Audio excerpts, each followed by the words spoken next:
కూషాయిగూడలో TRS రాష్ట్ర నాయకులు సింగిరెడ్డి సోమశేఖర్ రెడ్డి నివాసంలో పశు సంపద కరిగిపోయెనో, పశుగ్రాసం లేక పల్లెలన్నీ మూడుబారెనో అనే సామాజిక చైతన్య గీతం సీడీని ఉప్పల్ ఎమ్మెల్యే బండారు లక్ష్మారెడ్డి, టీఆర్ఎస్ రాష్ట్ర నాయకులు సింగిరెడ్డి సోమశేఖర్ రెడ్డి, మాజీ కార్పొరేటర్ కొత్త రామారావు ఆవిష్కరించారు. ఈ పాటను దామరపల్లి నరసింహారెడ్డి రచించగా అపూర్వ ఆలపించారు.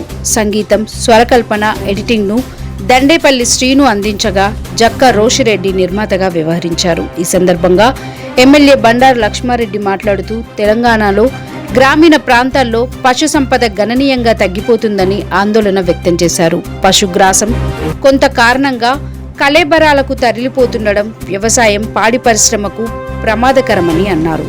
ప్రతి కుటుంబం కనీసం ఒక పశువును పెంచి భావితరాలకు పశు సంపదను అందించాలని పిలుపునిచ్చారు.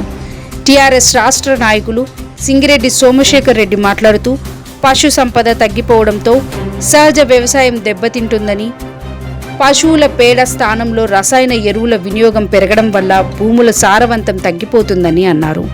మాజీ కార్పొరేటర్ కొత్త రామారావు మాట్లాడుతూ పశు సంపద పరిరక్షణపై ప్రభుత్వాలు ప్రత్యేక దృష్టి సారించాలని కోరారు. ఈ కార్యక్రమంలో తెలంగాణ ఉద్యమకారులు కాసం మహిపాల్ రెడ్డి, కుమారస్వామి, షేర్ మనమ్మ, గంప కృష్ణగుప్తా, మురళీ పంతులు, బొమ్మ అమరేందర్, చింతల విజయ్ కుమార్, జింక రఘు, చిలుకూరి అఖిలేష్ తదితరులు పాల్గొన్నారు.